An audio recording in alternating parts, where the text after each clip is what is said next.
Okay, so imagine a place where, like, your phone is totally useless, maps are blank, and the only way forward is, like, on foot. Yikes. That's the Darien Gap, right? This 100-kilometer stretch of, just untamed jungle separating North and South America. Oh, wow. And it's become, I guess, a major migration flashpoint recently. Yeah. So today we're going to deep dive into, why. It's a big one. The scale of the change is, I mean, it's remarkable. Like in 2010, only about 2,000 people crossed the Darien Gap each year. Wow. And this year, Yeah. I mean, it's expected to be a staggering 800,000. Wow, that's crazy. That's like more than the entire population of Panama. Yeah. We have some incredible sources, by the way, to, help us understand what's going on. Okay. YouTube videos, adventurers, journalists.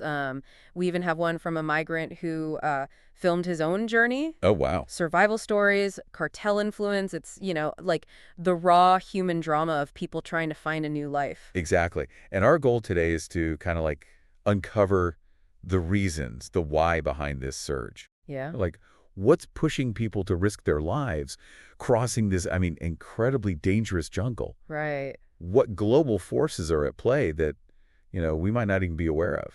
And so let's start, just by like understanding what makes the Darien Gap so challenging. Okay. You're talking like dense jungle, mountains, rivers, venomous creatures, Oh, yeah. like a 30,000 square kilometer wall of swamp, mountains, and rainforest. And there's absolutely zero infrastructure. Really? Nothing. No roads, no bridges, no hospitals Oh, wow. crossing it. Yeah. It's a true testament to human resilience. One YouTuber, Bald and Bankrupt, he documented his experience. Oh, yeah. Described, sleeping on the streets, the constant fear of robbery, having to like discard his belongings just to survive, Wow. even encountering dead bodies. Oh, I man. mean, the physical and emotional toll, Yeah.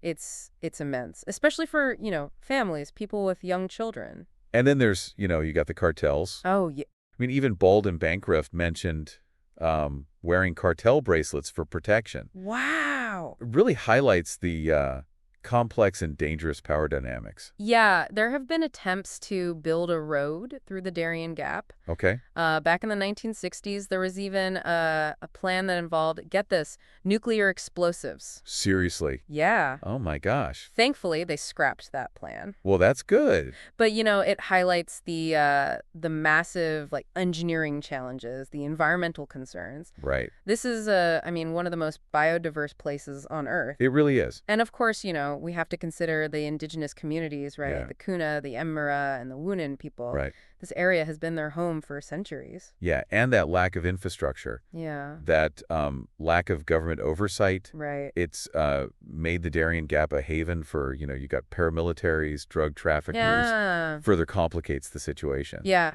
Paramilitaries are basically private armies, often with political agendas, and they operate outside of, any official military structures. Wow. It's, yeah. It's complicated.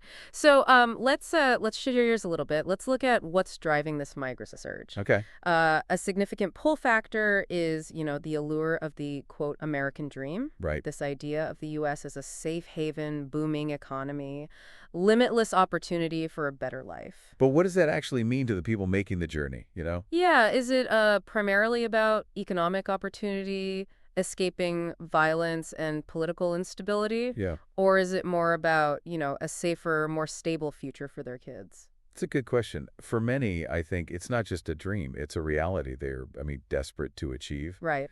And, a lot of migrants already have family in the U.S. Oh, okay. So that makes relocating and, finding work easier. Yeah, that makes sense. Okay, so let's examine those push factors a little more closely. Okay. To do that, we can look at the nationalities experiencing the largest migration surges. Right. Haiti, Venezuela, Cuba, and Ecuador. Haiti, their story is one of persistent political instability and violence. Right. Particularly since the assassination of President Moïse in 2021. Oh, yeah. And the subsequent collapse of, well, basically the Haitian state. Wow. I mean, the government institutions and basic services, like the stuff that people rely on, it's broken down, Yeah. driving many Haitians to seek refuge elsewhere. And the pandemic, that added another layer of hardship, didn't it? Absolutely. Many Haitians had, previously migrated to South American countries, but were forced to move again. Yeah. Because of the economic downturn, caused by the pandemic. Right. A chain reaction of crises. Yeah. And then you've got Venezuela. Oh, yeah. They've been wrestling with, a devastating humanitarian crisis since 2014. Really? You've got a struggling economy, political unrest, gang violence, hyperinflation. Oh, wow. I mean, it's forced millions to flee the country. It's important to acknowledge the role of U.S. sanctions here, Yeah, particularly those targeting Venezuela's oil industry. right. Those sanctions, they were aimed at the government, but Yep, they've had a huge ripple effect on, ordinary Venezuelans, absolutely. contributing to the scarcity of basic goods, fueling hyperinflation. Right. And, I mean, it's undoubtedly added to the exodus. Yeah, a complicated situation with, really no easy solutions. No. Then we have Cuba. Right. Decades of the U.S. embargo, right? Yeah, It's led to significant economic hardship, restricted access to, essential goods and services, right. and then the tightening of those sanctions under the Trump administration. Yeah, it just it exacerbated the crisis even further, For sure. pushing many Cubans to take riskier routes, like, the Darien Gap, Right. particularly since, the legal pathways for entering the U.S., Yeah. they're so limited. And finally, Ecuador. Yeah, This one might be surprising because of, the country's previous economic success. right. But there's been a recent rise in gang violence and insecurity, Oh, wow. driving a lot of Ecuadorians to, seek safety elsewhere. Really? Yeah, it really highlights how even relative prosperity can be, I guess, fragile. Absolutely. So let's try to, really understand what it's like to make this journey. Okay. Baldwin Bankrupt's account, I mean, it's incredibly insightful. Yeah. He described the constant fear, the grueling conditions, just the sheer determination needed to survive. He mentions this thing, the Mountain of Death. Oh, wow. It's this particularly treacherous section with, steep climbs and descents. Oh, geez.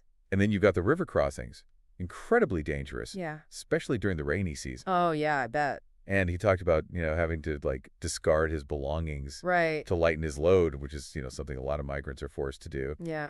They prioritize survival. Right. It's a powerful reminder of, the sacrifices they're making. For sure.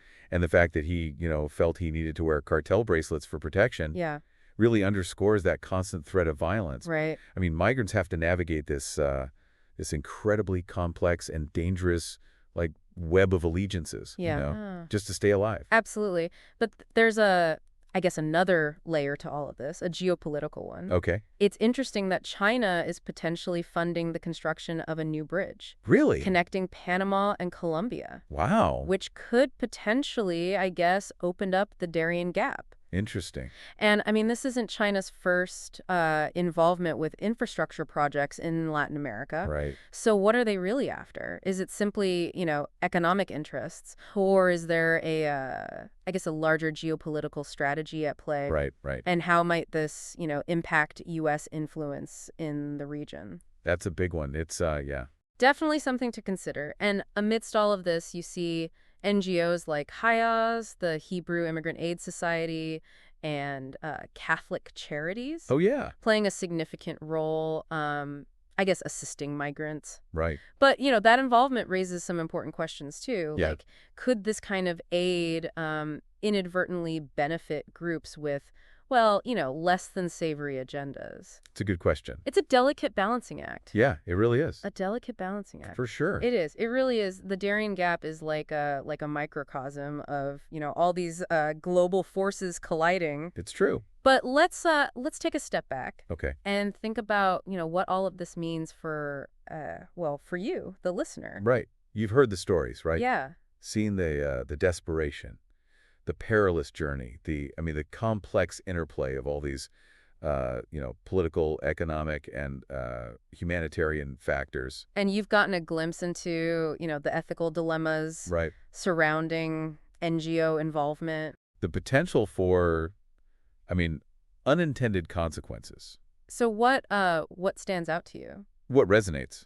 Is it the incredible resilience that people demonstrate Yeah. in the face of, unimaginable hardship? Or the moral obligation we might feel Right. to provide safe passage for those fleeing danger. Yeah. Or maybe it's the I don't know, the unsettling realization Yeah. that global forces can like impact even the most remote parts of the world. That's true. Or maybe it's just the sheer complexity of it all. Yeah, No easy answers right. or solutions. No, not really. Whatever it is, whatever your takeaway is, we hope that this deep dive has, given you the knowledge and insights to form your own, informed perspective. Yeah, because this isn't just, some story happening, somewhere else. Right. It's a reflection of our interconnected world, right? Yeah. Where individual lives are being shaped by, these global forces.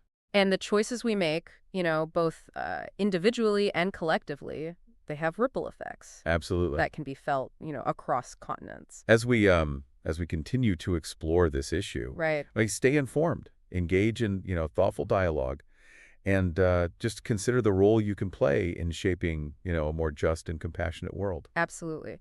And as we wrap up, we want to leave you with one final, I guess, thought-provoking idea. Okay. We've seen the human cost, right? The stories of loss, resilience, the pursuit of, a better life. But there's another cost. Yeah. We haven't really fully explored Okay. the environmental impact. That's true. I mean, thousands of people passing through, this fragile ecosystem. It's bound to leave a mark. Right, the discarded belongings, the makeshift shelters, just the volume of foot traffic. It all takes a toll. So it raises this critical question. What responsibility do we have to protect this, unique region while also addressing the needs of, people who are, desperate?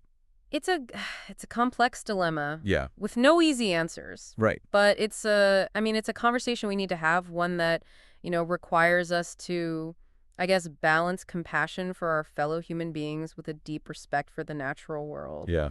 Food for thought as we conclude our deep dive into the Darién Gap. It really does make you think. It's a tough one. Cogito, that YouTube channel I mentioned, Yeah. they pointed out, pretty starkly that that building a road through the Darien, it could just devastate the environment. And they highlighted how the isolation of the Darien, Yeah. it's actually helped to protect that, the biodiversity. It makes you think about, like, sometimes progress. Right. It has a cost. Yeah, for sure. It's almost like, like a test, like of our values. In a way, yeah. Do we prioritize, human mobility and economic development? Yeah. Even if it means like risking this, unique and irreplaceable ecosystem. Right. Or do we, I don't know, do we try to, like, balance those needs somehow? Yeah. Maybe by investing in, I don't know, like alternative routes or even addressing the root causes, right? Right, like those push factors. Exactly. It's a global question, really. Yeah, it's not, the Darien Gap, it's not just about, 100 kilometers of jungle. Right. It's symbolic, I think, of the choices. We face all of us as a global community. Big choices. Yeah, about, how we handle migration, how we protect our environment. How we balance, all these competing interests Yeah. in this, increasingly interconnected world. And as we kind of leave you to think about all this, Yeah. I want to really emphasize one more thing. Okay. This deep dive. It wouldn't be complete without, without acknowledging the courage, the resilience Yeah. of those who actually make this journey. Through the Darién Gap, yeah. They are mothers, fathers, sons, daughters, They are. each with their own story of hardship and hope. It's true. Their journey, they're a testament to the human spirit I think so. to endure, adapt, persevere, even in the face of, unimaginable adversity. Absolutely. So, as you go about my day, Yeah. remember their stories, think about their struggles, Yeah. and consider the complexities of this, of this global challenge. Because their journeys, they reflect our shared humanity, They do. our interconnectedness, and our responsibility to create a more just, a more compassionate world for everyone. Well said. Thanks for joining us on this deep dive. Until next time, stay curious.